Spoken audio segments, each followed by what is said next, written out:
الحمد لله وكفى وسلام على سيد الرسل وخاتم الأنبياء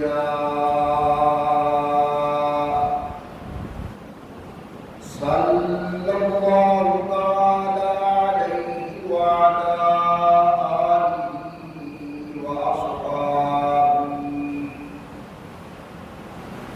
وأصحابه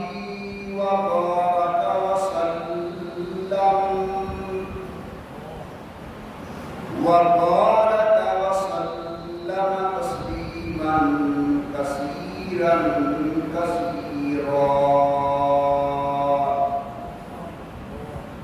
صلاة تكون للنجاة وسيلة ولعلو الدرجات صلاة تحل بها العقد وتفرج بها الكرب. صلاة تكون لك رضاء ولحقه أداء.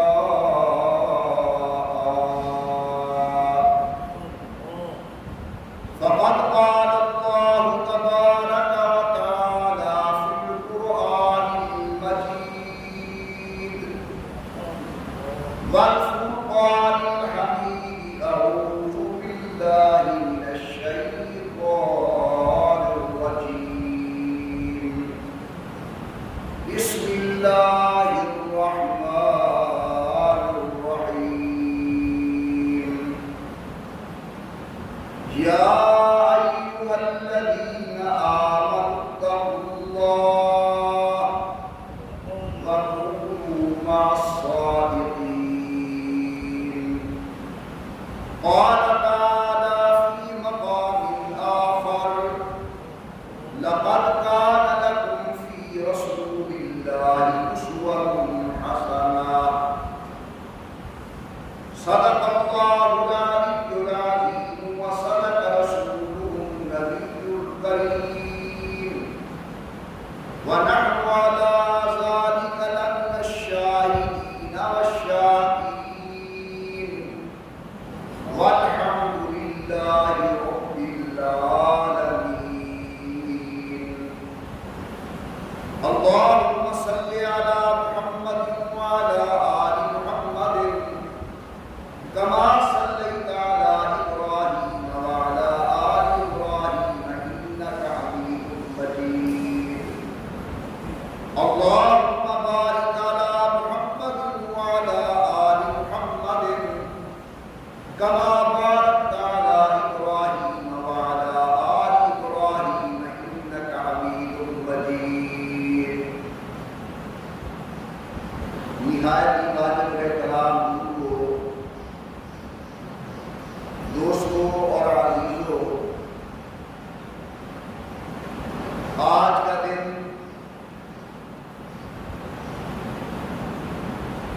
اللہ اور اللہ کے رسول کی نظر کے اندر شریعت طیبہ کی تعلیم کے مطابق بہت بڑی عظمت، شان، مقام اور مرتبے کا حامل ہے۔ اللہ تبارک و تعالی آج کے دن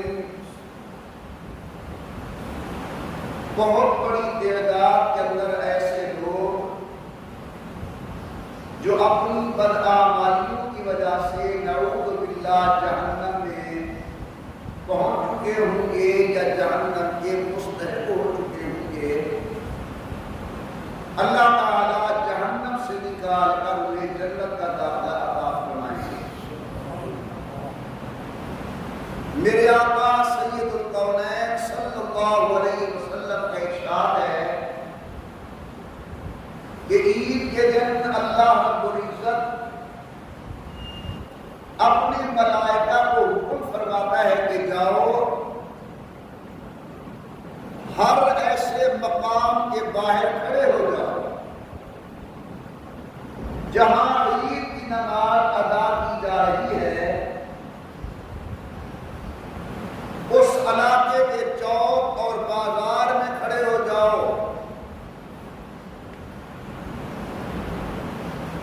جب لوگ عید کی نماز پڑھ کے باہر آئیں، اللہ فرماتے ہیں میری طرف سے انہیں پیغام دو، قد غفرت لکم، کہ خوش قسمت لوگوں ہم نے تمہارے گناہوں کو معاف کر دیا ہے اور ہم نے تمہارے گناہوں کو نیکیوں کے ساتھ بدل دیا ہے۔ اس لیے واجب الاحترام دوستو، یہ دن بہت بڑی عظمت، شان، مقام اور مرتبے کا حامل ہے، مگر یاد رکھیں آج کے دن کی برکتیں، آج کے دن کی فضیلتیں، آج کے دن جو اللہ کی رحمتیں نازل ہو رہی ہیں، ان کا مستحق وہ خوش قسمت ہے جس نے ماہ رمضان کے اندر ماہ رمضان کا حق ادا کیا۔ لیس العید لمن شرب واکل انما العید لمن اخلص العمل۔ عید صرف اچھے کپڑے پہننے کا نام نہیں، عید عیدگاہ میں خوشبو لگا کر آنے کا نام نہیں، انما العید لمن اخلص العمل۔ حقیقی معنی کے اندر عید انہی لوگوں کے لیے ہے جنہوں نے نہایت ہی اخلاص کے ساتھ ماہ رمضان کی قدر کی، ماہ رمضان کے روزے رکھتے۔ امام الانبیاء سرکار دو عالم صلی اللہ علیہ وسلم عام طور پر عید کے خطبے کے اندر صحابہ کرام کو تقوی اختیار کرنے کا حکم دیا کرتے تھے کہ اے میرے صحابہ اللہ سے ڈرو، اے میری امت کے لوگوں تقوی اختیار کرو۔ اور یہ بات بڑی توجہ کے ساتھ سماعت فرمائیں کہ ایماندار کے لیے ایمان کے بعد اگر کوئی سب سے بڑی نعمت ہے تو وہ نعمت تقویٰ ہے۔ پہلی نعمت ایمان کی، ایمان کے بعد اگر کوئی ہمارے لیے سب سے بڑی اللہ کی نعمت ہے تو وہ نعمت تقویٰ ہے کہ ہمارے دل کے اندر اللہ کی ذات کا خوف پیدا ہو جائے۔ قرآن کریم نے متقی کی شان بیان کی ہے، قرآن کریم نے تقوی اختیار کرنے کا حکم دیا ہے۔ ذرا اللہ کے قرآن کو سنیں، آپ کو اندازہ ہوگا کہ قرآن اور اللہ کے نبی صاحب قرآن کتنا انسانیت کو، مسلمانوں کو تقوی اختیار کرنے کا حکم دیتے ہیں۔ پروردگار عالم نے فرمایا یا ایھا الذین آمنوا، اے ایماندارو جن کے دل کے اندر عقیدہ توحید پر یقین موجود، امام الانبیاء سرکار دو عالم کی نبوت و ختم نبوت پر ایمان موجود، قیامت پر یقین موجود، انہیں اللہ حکم فرما رہے اتقوا اللہ، اللہ سے ڈرو۔ ایک اور مقام پر میرے اللہ فرماتے ہیں یا ایھا الذین آمنوا اتقوا اللہ حق تقاتہ ولا تموتن الا وانتم مسلمون۔ ایمان والو اللہ سے ڈرو جس طرح ڈرنے کا حق ہے۔ فرمایا یا ایھا الناس، اے اولاد آدم انا خلقناکم من ذکر و انثی، ہم نے تمہیں ایک باپ ایک ماں سے پیدا کیا۔ کیا دنیا کے اندر ہم کسی قوم کے ساتھ تعلق رکھتے ہوں، لیکن ابتدا کے اندر سب کا باپ حضرت سیدنا آدم علیہ السلام، سب کی والدہ ماتا حضرت سیدہ حوا علیہ السلام، اگر کوئی قریشی ہے تو باپ آدم، اگر کوئی سید ہے تو والد آدم، اگر کوئی موچی ہے تو بڑا باپ حضرت آدم، اگر کوئی نائی ہے تو بڑی اماں سیدہ حوا علیہ السلام۔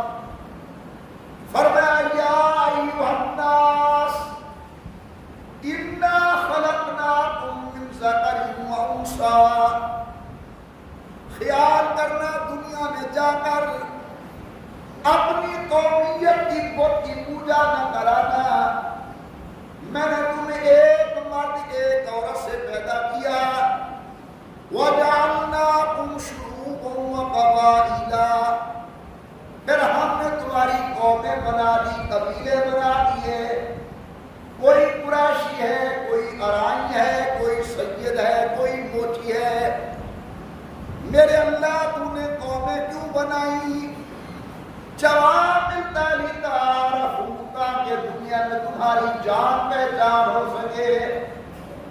یا اللہ تیرے نزدیک مقام کس چیز کا ہے؟ رحمت سے جواب ملتا ان اکرمکم عند اللہ اتقاکم، اللہ رب العزت کے نزدیک مقام اسی کا ہے جو متقی ہے، پرہیزگار ہے، جس کے دل کے اندر اللہ کا ڈر موجود ہے۔ کہنے والے نے کیا خوب کہا، عمل سے زندگی بنتی ہے، جنت بھی جہنم بھی، یہ خاکی اپنی فطرت میں نہ نوری ہے نہ ناری ہے۔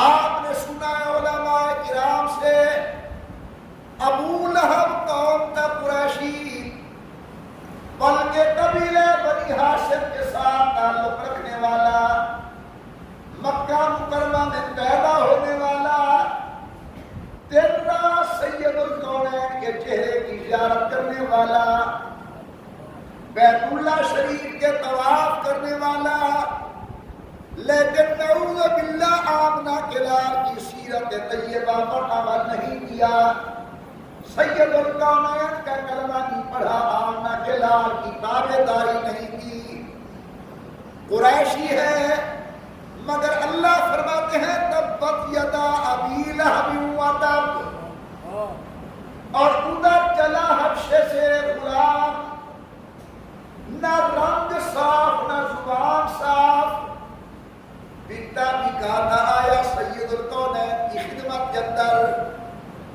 میرے آقا شب معراج تشریف لے گئے، جہاں لم ترانی کی سطح موسیٰ کلیم و نور ہے، ارے سدرہ پہ جو رکیا انسان نہیں وہ نور ہے۔ پھر منتہا سے عرش آدم کی طرف جس کی اڑان، فخر آدم بولتے ہوا آدمی وہ نور ہے۔ شب معراج تمام انسانیت نیچے، تمام بڑے ملائکہ نیچے، سید الکونین سدرہ کا سینہ چیر کے تشریف لے گئے۔ سبحان اللہ، واپس آئے، فرمایا جبرائیل، وہ جو میں نے آواز سنی تھی جنت کے اندر کسی کے چلنے کی، وہ قوم تھا؟ جواب ملتا ہے آپ کا بلال غلام ہے، مکہ مکرمہ کی گلیوں میں چل رہا تھا، قدموں کی آگ جنت کے اندر محسوس ہو رہی ہے۔ معلوم ہوا قومیت کی اللہ کے ہاں کوئی قدر نہیں، اللہ میاں تو ہمارے دلوں کو دیکھتے کہ دل کے اندر نور ایمان موجود ہے کہ نہیں۔ ایک دفعہ سب حضرات کہتے سبحان اللہ، اور ان کی آواز سے سبحان اللہ، بڑا مبارک جملہ ہے، پھر کہیں الحمدللہ، محبت سے کہیں اللہ اکبر، ایک مرتبہ پیار سے کہیں اللہم صلی علی محمد وعلی آل محمد کما صلیت علی ابراہیم وعلى آل إبراهيم إنك حميد مجيد اللهم بارك على محمد وعلى آل محمد كما باركت على إبراهيم وعلى آل إبراهيم إنك حميد مجيد. میں ویسے آپ کو نصیحت کہہ رہا ہوں، اللہ مجھے بھی عمل کی توفیق دے، جناب کو بھی عمل کی توفیق دے کہ مسلمان کو چاہیے چلتے پھرتے حضور کی ذات پر درود پاک پڑھتا رہے. جتنا درود زیادہ ہوگا اللہ کی رحمت انسان کی طرف متوجہ زیادہ ہوگی.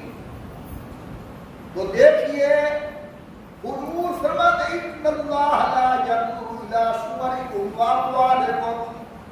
او میری امت کے لوگوں، اللہ تمہاری شکلیں نہیں دیکھتے، خوبصورت ہے یا بدصورت، کالا ہے یا گورا. اللہ تمہارے مال نہیں دیکھتے، امیر ہے یا غریب. ولکن ينظر الى قلوبکم وتقواکم.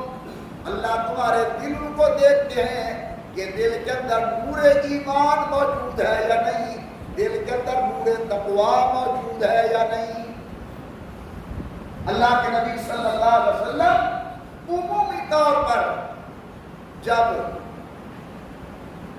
عید کا خطبہ ارشاد فرماتے تھے، اس خطبے کے اندر اپنی امت کو، اپنے صحابہ کرام کو تقوی اختیار کرنے کی تلقین کرتے ہیں. اب سوال یہ ہے کہ تقوی کسے کہتے ہیں؟ حکیم الامت مجدد الملت حضرت شاہ شرف علی تھانوی رحمت اللہ علیہ نے بڑے آسان لفظوں میں سمجھایا. فرماتے ہیں کہ تقوی نام ہے اندر پیدا ہونے والی اس کیفیت کا جس کی وجہ سے گناہوں سے نفرت ہونے لگ جائے اور نیکی کی طرف رغبت ہونے لگ جائے. اس کا نام تقوی ہے. اس سے بھی میں آسان کرتا ہوں سمجھانے کے لیے کہ تقوی دل کی اس کیفیت کا نام ہے جس کے سبب انسان کو گناہوں سے نفرت ہو جائے. کوئی دیکھ رہا ہے تو بھی گناہ کے قریب نہ جائے، کوئی نہیں دیکھ رہا تو بھی گناہ کے قریب نہ جائے. دل میں بس ایک یقین بیٹھ جائے کہ میرا اللہ مجھے دیکھ رہا ہے. وَهُوَ مَعَكُمْ أَيْنَمَا كُنتُمْ. اللہ فرماتے ہیں تم جہاں چلے جاؤ میں تو اپنی شان کے مطابق تمہارے ساتھ. واجب احترام بھائیو، اگر ایک 15-16 سال کا نوجوان بچہ مجھے دیکھ رہا ہے تو میں گناہ نہیں کرتا. کیوں؟ اس لیے کہ 16 سال کا بچہ دیکھ رہا ہے. کیا میرے دل کے اندر اپنے اللہ کا ڈر اس 16 سال جتنے بچے جیسا بھی نہیں ہے کہ میرا اللہ مجھے دیکھ رہا ہے، احکم الحاکمین مجھے دیکھ رہا ہے، میں گناہ کے قریب نہ جاؤں کیونکہ کل میں نے اسے اللہ کے سامنے پیش ہونا ہے. عید کا ٹائم مختصر ہوتا ہے، 5 منٹ باقی ہیں. میری یہ گزارش ہے، ایک تو اپنے عقائد کا خیال رکھنا، اپنے عقیدے کو مضبوط سے مضبوط بناؤ. عقیدہ اللہ کے قرآن کے مطابق ہونا چاہیے کہ اللہ ذات و صفات میں دے. حضور اکرم اللہ کے سچے نبی، فقط نبی اور آخری نبی ہے، اور قیامت انشاءاللہ قائم ہوگی. ہم نے اللہ کے سامنے جواب دینا ہے. یہ 3 عقیدے اسلام کے بنیادی عقیدے ہیں. ان کو اتنا یاد کرو کہ تم بھولنا چاہو تو نہ بھولے. القاری رحیم صاحب رحمۃ اللہ علیہ بہت بڑے ہمارے ملتان کے قاری گزرے ہیں. ان کے بیٹے تھے، وہ کہنے لگے کہ ابا جی نے مجھے مارا بہت ہے پڑھائی کے دوران. جب میں پڑھتا تھا، یہ بچہ آپ کے سامنے آ رہا ہے، یہ مدرسے کے لیے آپ اس کے اندر فکرانہ ڈال سکتے ہیں یا ویسے صدقہ ڈال سکتے ہیں. توجہ میری کر رہے ہیں. اس نے کہا کہ ابا جی نے مجھے مارا بہت ہے. تو حضرت اس شاگرد نے جا کر قاری صاحب کو کہا کہ آپ کا صاحبزادہ کہہ رہا ہے کہ ابا جی نے مجھے مارا بہت ہے. تو حضرت نے فرمایا کم وقت یہ نہیں کہتا کہ میں نے قرآن کو سے اتنا یاد کروا دیا ہے کہ یہ بھولنا چاہے تو بھی نہیں بھولے گا. تو ہمیں ان عقیدوں پر اتنا یقین ہونا اللہ ذات و صفات میں اکیلے ہیں، حضور اکرم اللہ کے سچے نبی، برحق نبی اور آخری نبی ہیں۔ قیامت کی صبح تک کوئی نیا نبی دنیا کے اندر پیدا نہیں ہونا، اور قیامت پر ہمارا ایمان ہے کہ اللہ کے سامنے ہم نے ایک ایک بھائی اور ایک ایک شام کا جواب دینا ہے۔ دوسری گزارش والدین کا احترام۔ اس زمانے کے اندر خوش قسمت ہے وہ آدمی جس کے سر پر والدین کا سایہ موجود ہے۔ میرے آقا نے والدین کے قدم تلے جنت بنائی ہے۔ ہم پیروں کے ہاتھ چومتے ہیں، میں تمہیں روکتا نہیں ہوں، احترام کرو، ادب کرو اپنے مرشد کا، اپنے استاد کا، اپنے بڑے کا، لیکن مرشد کے پاؤں کے نیچے حضور نے جنت نہیں بتائی۔ یہ جو 70 سال کی بوڑھی امی گھر بیٹھی ہے، 80 سال کا بوڑھا باپ تمہارے گھر بیٹھا ہے، اس کے پاؤں کے نیچے اللہ کے نبی نے جنت ارشاد فرمائی ہے۔ ہمیں اپنے والدین کا ادب و احترام کرنا چاہیے۔ تیسری نصیحت ہمسائے کے حقوق کا خیال۔ ہم سے ہمارا ہمسایہ پریشان ہے۔ آخری نصیحت نماز کی پابندی۔ حضرت امیر عمر رضی اللہ تعالی عنہ نے اپنے دور مبارک کے اندر اپنے تمام گورنروں کو ایک خط لکھا تھا، اور اس خط میں لکھا تھا کہ جو آدمی نماز کی پابندی نہیں کرتا وہ باقی دین کا وفادار نہیں ہو سکتا۔ نماز اصل اصول ہے، نماز ایک بنیادی چیز ہے۔ جتنی احکامات اللہ نے حضور کے ذریعے ہمیں عطا فرمائے ہیں وہ سب فرش کے لیے ہے۔ ایک نماز وہ نعمت ہے جو شب معراج عرش پر اللہ نے حضور کو عطا فرمائی تھی۔ تو میرے دوستو نماز کی پابندی کرو۔ یہ نہیں کہ میں نے نماز پڑھ لی، میری اولاد نماز نہیں پڑھتی، میں نے اپنی ذمہ داری پوری نہیں کی۔ الا کلکم راع و کلکم مسئول عن رعیتہ۔ باپ سے سوال ہوگا اولاد کے متعلق، خامن سے سوال ہوگا، بیوی کے متعلق، قوم کے بڑے سے سوال ہوگا، قوم کے متعلق۔ اللہ تبارک و تعالی ہمیں نمازی بنائے، اللہ بے نمازی ہونے کی لعنت سے محفوظ فرمائے۔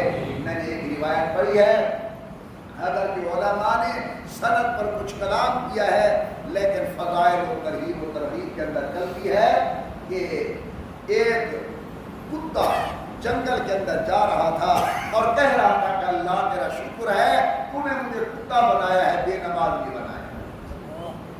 ایک اور روایت ہے کہ وہ کتا کہہ رہا تھا اللہ تیرا شکر ہے تو نے مجھے کتا بنایا، بھیڑیا نہیں بنایا۔ اللہ والا کہتے ہیں میں آگے لیا تو بھیڑیا کہہ رہا تھا اللہ تیرا شکر ہے تو نے مجھے بھیڑیا بنایا، مجھے خنزیر نہیں بنایا۔ وہ کہتے ہیں میں آگے چلا تو خنزیر کہہ رہا تھا کہ اللہ تیرا فضل ہے تو نے مجھے خنزیر بنایا ہے، بے نماز نہیں بنایا۔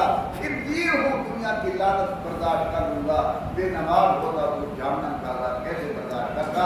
نوجوانوں نماز کی پابندی کرو، بوڑھے بزرگوں نماز کی پابندی کرو۔ آپ کے اور میرے محبوب نے آخر وقت تک اپنی امت کو نماز نماز نماز کا حکم دیا ہے۔ یہ میری زندگی تمہارے ہمارے چہرے کی خوب کی لالی یہ چند دنوں کی ہے۔ بہت لوگ دیکھے دنیا میں جن کا معطر بدن تھا، مشکل چلن تھا، ارے قدر ان کی کھودی تو دیکھا، نوڑے بدن تھا، نکارے بدن تھا۔ اگر تم سے کوئی پوچھے تمہاری زندگی کیا ہے، ہتھیلی پہ ذرا سی خاک رکھنا اور اڑا دینا۔ کوئی ہماری زندگی کا ثبات نہیں ہے، آنے والے زندگی کا فکر کرنا چاہیے۔ اللہ کی نصیحت پر مجھے بھی عمل کی توفیق عطا فرمائے، اللہ آپ کو بھی توفیق عطا فرمائے۔ نماز کا طریقہ سمجھ لیں، اس کے بعد انشاءاللہ العزیز جماعت کھڑی ہوتی ہے۔ 2 رکعت نماز کی اور پھر 7-6 تکبیروں زائدہ واجبہ ہے۔ منہ طرف قبلہ شریف کے پیچھے امام کے اللہ اکبر۔ پہلی تکبیر کہنے کے بعد اللہ اکبر کہہ کے ہاتھ باندھ دینا ہے۔ امام کی سبحانک اللہم پڑھے گا، ثنا پڑھے گا اور آپ نے بھی ثنا پڑھے گا۔ اس کے بعد امام 3 تکبیریں زائدہ کہے گا، اللہ اکبر، ہاتھ کان تک اٹھا کر چھوڑ دیں۔ دوسری مرتبہ اللہ اکبر، کان تک ہاتھ اٹھا کے چھوڑ دیں۔ تیسری مرتبہ اللہ اکبر، کان تک ہاتھ اٹھا کر باندھ لینا ہے۔ اس کے بعد امام قرات کرے گا، امام کا کام قرات کرنا ہے، مقتدی کا کام سننا ہے۔ قرآن فرماتا ہے وَإِذَا قُرِئَ الْقُرْآنُ فَاسْتَمِعُوا لَهُ وَأَنصِتُوا لَعَلَّكُمْ تُرْحَمُونَ۔ صحیح مسلم کی روایت ہے اذا کبر فکبروا، جب امام اللہ اکبر کہے تم بھی اللہ اکبر کہو، وَإِذَا قَرَأَ فَأَنصِتُوا، جب امام قرات کرے تو خاموشی کے ساتھ قرات کو سنو۔ تو امام قرات کرے گا، آپ نے سننا ہے، اس کے بعد رکوع ہوگا، سجدے ہوں گے، دوسری رکعت ہوگی۔ دوسری رکعت کے اندر اور پہلی رکعت کے اندر فرق یہ ہے کہ پہلی رکعت کے اندر تکبیریں پہلے تھی، قرات بعد میں، اور دوسری رکعت کے اندر قرات پہلے ہوگی، تکبیریں بعد میں ہوگی۔ دوسرے رکعت کے اندر امام قرات کرے گا، آپ نے خاموشی کے ساتھ سننا ہے، اس کے بعد 3 تکبیریں زائدہ ہوں گی۔ اللہ اکبر، ہاتھوں کو کان تک اٹھا کر چھوڑ دینا ہے، پھر اللہ اکبر، کان تک ہاتھ اٹھا کر چھوڑ دینا ہے، تیسری مرتبہ اللہ اکبر، کان تک ہاتھ اٹھا کر چھوڑ دینا ہے۔ جو چوتھی تکبیر ہوگی وہ رکوع کی تکبیر ہوگی، اللہ اکبر کہتے ہی رکوع کے اندر چلے جائیں گے، رکوع ہوگا، سجدے ہوں گے، تشہد ہوگا، اور اس کے بعد انشاءاللہ سلام۔ سلام کے بعد 2 خطبے ہوں گے۔ یہ خطبوں کا سننا ضروری ہے، ہمارے بعد اجرت میں آپ دوست بھاگنے کی کوشش کرتے ہیں، جس طرح نماز پڑھتے ہو یہ ضروری ہے، خطبوں کا سننا بھی ضروری ہے۔ اللہ تبارک و تعالی ہماری